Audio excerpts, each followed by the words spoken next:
बिस्मिल्लाहिर्रहमानिर्रहीम। अस्सलाम वालेकुम। पाकिस्तानी टीम के एक और अहम खिलाड़ी शादी के बंधन में बन चुके हैं। तफसीलात के मुताबिक पाकिस्तानी टीम के ओपनर बैट्समैन शान मसूद का निकाह गुज़िश्ता रोज़ पेशावर से ताल्लुक़ रखने वाली निशा नामी खातून से किया गया। निकाह की तकरीब बहुत ही सादा थी, जिसमें करीबी अजीज़ व अक़ारब और पाकिस्तानी टीम के कुछ क्रिकेटर ने शिरकत की। उनमें कप्तान बाबर आजम, साबिक कप्तान और हेड कोच मिसबाह-उल हक और इसके अलावा ओपनर बैट्समैन इमामुल हक वगैरह शामिल थे। बताया यह गया है कि शान मसूद की मनपसंद शादी थी, इसलिए वह बहुत ही ज़्यादा खुश दिखाई दे रहे थे, क्योंकि जाहिर सी बात है कि जिसकी मनपसंद शादी हो जाए उससे ज़्यादा खुश भला कौन हो सकता है।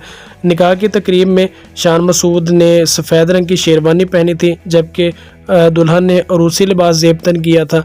दावत वलीमा के हवाले से जो ख़बरें आई हैं वो ये है कि दावत वलीमा की तकरीब 27 जनवरी को मुनक़्क़िद की जाएगी, लेकिन ये सादा सी तकरीब होगी जिनमें कुछ अजीज़ों अक़ारब और उसके अलावा कुछ क्रिकेटर को मदऊ किया जाएगा।